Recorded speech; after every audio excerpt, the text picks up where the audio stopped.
在中国，农历的8月15日是中秋节，它是中国4大传统节日之一。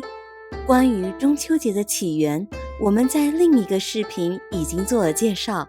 今天我们来讲讲中国人如何庆祝中秋节。赏月，每年农历的8月15日，月亮是最大、最圆、最亮的时刻。这天晚上，人们会聚在一起观赏月亮。在古代，赏月之余，文人们还喜欢作诗纪念这一刻，因此流传下来许多关于中秋和月亮的著名诗篇。在现代中国，人们不再作诗，但很多人会摆上一桌好菜好酒，边欣赏月亮，边享受美食以及和家人欢聚的氛围。在食物当中，有一样是必不可少的，那就是月饼。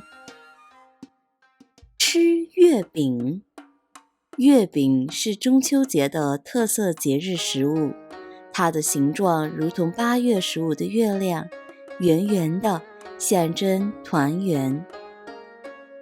月饼是一种甜品，外面是面皮，里面包裹着各种类型的馅料。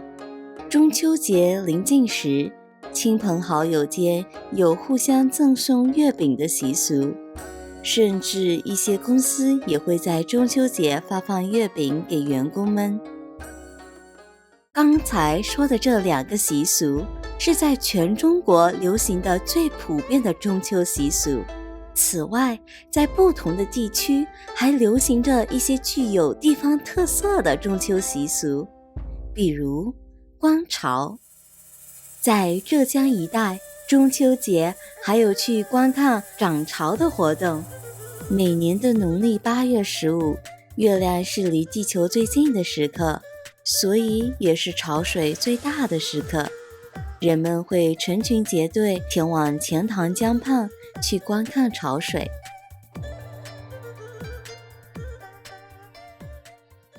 燃灯，在中国南方的一些地区，中秋节还有燃灯的习俗，因为在夜晚一直凝视一轮月亮，未免有些单调和无聊，人们就会点燃漂亮的灯笼，有的挂在房檐上，有的挂在大树上，还有的人会手持灯笼逛夜市，为中秋节的夜色增添一些情趣。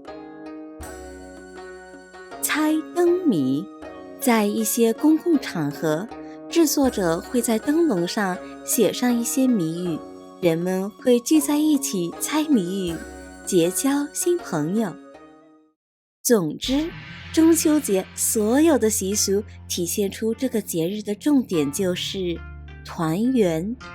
今年中秋节，要不要试着像中国人一样，带上好酒好菜，与你的父母兄弟姐妹欢聚一堂，共享团圆之夜呢